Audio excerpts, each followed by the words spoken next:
데이비슨을 방출한 후 하루 만에 새로운 외인 선수를 영입했습니다.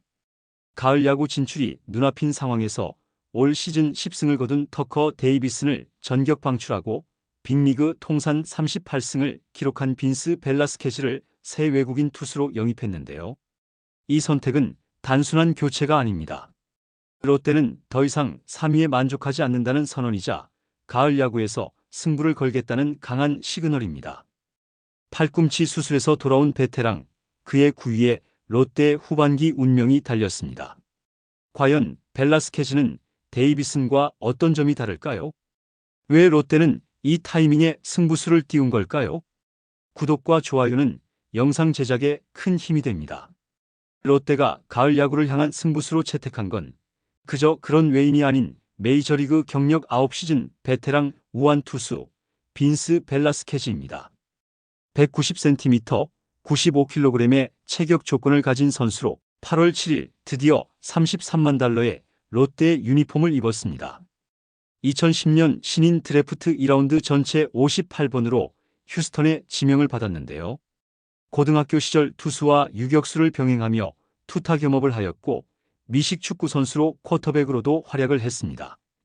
입단 후 토미존 수술을 받으며 좌절감을 느껴 야구를 그만둘 뻔했지만 결국 2015년 6월 10일 처음으로 빅리그에 콜업되었습니다.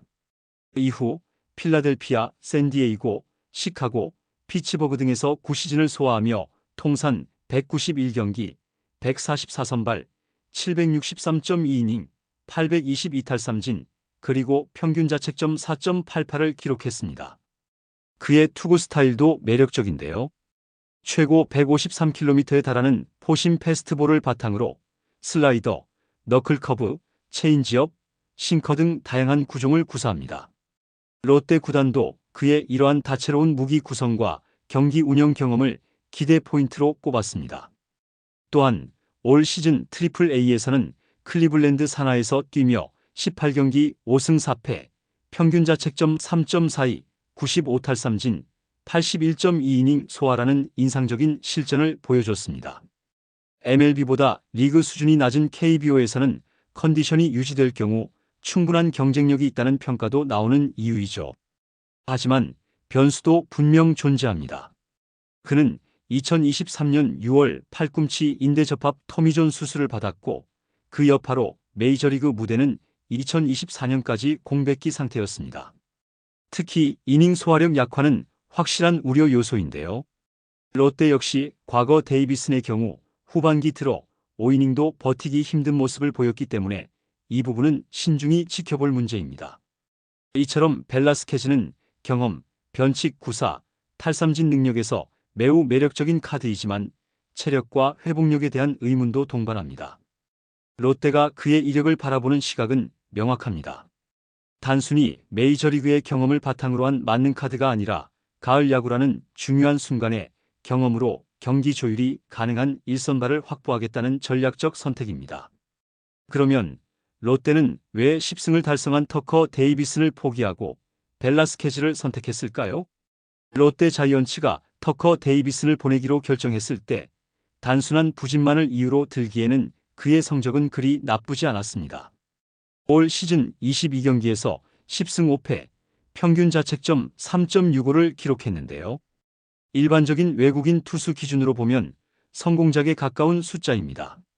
실제로 데이비스는 KBO 무대에 성공적으로 적응한 투수로 평가받았고 전반기까지는 리그 최상위권의 선발 성적을 보여줬습니다. 하지만 핵심은 단순한 성적보다 무너지는 흐름과 불안정한 구위입니다. 데이비스는 6월 들어 급격한 하락세를 보였는데요. 6월 평균 자책점 7.71, 7월에도 매 경기 실점을 반복하며 후반기 들어 믿고 맡기기 어려운 투수로 바뀌어갔습니다. 특히나 포스트 시즌 진출을 노리는 팀에게 있어 후반기 성적은 곧바로 시즌 전체의 성공과 실패를 가르는 바로미터입니다. 데이비스는 6이닝 이상 소화가 어려웠고 매번 4에서 5회 이후 무너지는 모습은 불펜의 부담을 가중시켰던 이유였죠. 이러한 상황에서 롯데는 두 가지 선택지를 두고 고심했는데요. 지금의 데이비슨을 안고 가며 후반기 리스크를 감수하는 방법과 지금은 위험하지만 더 높은 한 방을 노릴 수 있는 새로운 외인을 영입하는 선택을 말이죠. 결국 롯데는 두 번째 선택을 택했습니다. 단기 성적 하락보다 장기 전략이 더 중요하다는 판단이었습니다. 여기서 주목할 점은 이닝 소화 능력과 경기 운영 능력인데요. 데이비스는 전반기에는 이닝을 책임졌지만 시즌 중반부터 점점 5이닝도 버거운 모습을 보이며 불펜 과부하를 유발했습니다. 이미 롯데는 타 팀보다 중간 개투를 많이 소모하고 있는 팀 중 하나입니다. 여기에 마무리 김원중의 피로도까지 고려하면 선발이 최소 6이닝 이상은 책임져야 시즌 후반 체력 분배가 가능한 상황이죠. 이 점에서 벨라스케즈는 데이비슨보다 매력적인 대안이 된다고 롯데는 판단했습니다. 비록 MLB 커리어는 최근 몇 년간 부상과 수술로 주춤했지만 클리블랜드 트리플 A에서의 최근 12경기 평균 자책점 3.17, 경기당 평균 5이닝 이상을 기록하며 점차 폼을 끌어올리고 있는 것을 눈여겨보고 있었는데요. 더불어 MLB에서 144경기 선발 출전 경험은 KBO 무대에서 흔치 않은 완성형 선발 투수의 자질을 보여주는 대목입니다. 롯데는 단순히 성적만 보고 판단한 게 아닙니다. 감보와 사례를 통해 알 수 있듯 최근 롯데는 외국인 선수 교체에 대한 판단력이 좋아졌습니다. 성적이 아니라 향후 몇 경기에서 어떤 업사이드를 보여줄 수 있는지가 기준이 되었는데요.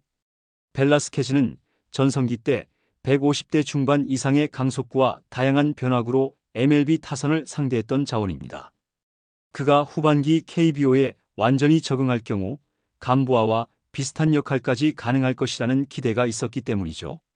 물론 벨라스케즈 역시 팔꿈치 수술 이후 완벽히 회복됐는지는 미지수인데요. 하지만 시즌 막판까지 이닝 소화력과 구위 유지에 실패하고 있던 데이비슨을 계속 안고 가는 것보다는 최고의 경력을 가진 벨라스케즈로의 전환이 리스크가 크지만 보상도 큰 선택지로 여겨졌을 것입니다. 이러한 롯데의 교체 결단은 단지 지금 잘 던지는 투수를 찾는 게 아니라 포스트 시즌이라는 무대에서 믿고 맡길 수 있는 에이스 카드를 찾겠다는 의도된 도박인데요. 비록 제구력에서 아직 완전히 신임을 받고 있지는 못하지만 KBO 리그 ABS의 시행과 더불어 스트라이크 존이 넓어진 것에 대하여 충분히 강점이 있다고 판단했습니다. 결국 롯데는 가을 야구는 기정사실로 여기고 더 높은 성과를 위한 승부수를 던진 것인데요. 이전 찰리 반지의 교체 자원인 알렉 감보아의 성공으로 기대감이 높아졌고 타선과 불펜 등이 상당히 강점을 보이고 있는 롯데의 입장에서는 충분히 할 수 있는 도박입니다. 김태형 감독의 인터뷰에서도 이를 뒷받침하는 발언이 나왔는데요. 영상은 의미 없다. 실제로 눈으로 봐야 한다고 말하며 영상 속 화려한 구위보다 실전 컨디션을 더 중요하게 평가했습니다. 이는 소문보다 실체에 대한 신뢰를 보여주는 동시에 벨라스케즈에게 실질적인 일선 발급 역할을 맡기겠다는 복선이기도 합니다. 그리고 결정적으로 롯데는 단지 가을 야구의 진출이 목표가 아님을 이야기하고 있습니다. 포스트 시즌에서는 한 끗 차의 승부로 경기가 뒤집히는데요. 상대와 충분히 승부가 가능한 선발 투수는 꼭 필요한 존재입니다. 혹자가 야구는 투수 노름이라고 말하는 것과 일맥상통하는 것이죠. 결국 롯데는 단순히 좋은 투수를 원한 것이 아닙니다. 좋고 강하고 경험 많은 투수를 원했고 그 조건에 가장 근접한 카드가 벨라스케즈였습니다. 감보아 영입 이후 자신감을 얻은 롯데는 외인 교체를 리스크가 아닌 기회로 인식하며 보다 공격적인 구단 운영을 보여주고 있는 셈입니다. 이제 남은 건 벨라스케즈가 실전에서 그 기대치를 충족시키는 것인데요. 만약 성공한다면 롯데는 단순한 가을 야구가 아닌 1992년 이후 33년 만에 우승을 현실로 만드는 시나리오를 그릴 수 있게 됩니다. 여러분의 생각은 어떠신가요? 댓글 많이 남겨주시고 구독과 좋아요 꼭 부탁드립니다. 시청해주셔서 감사합니다.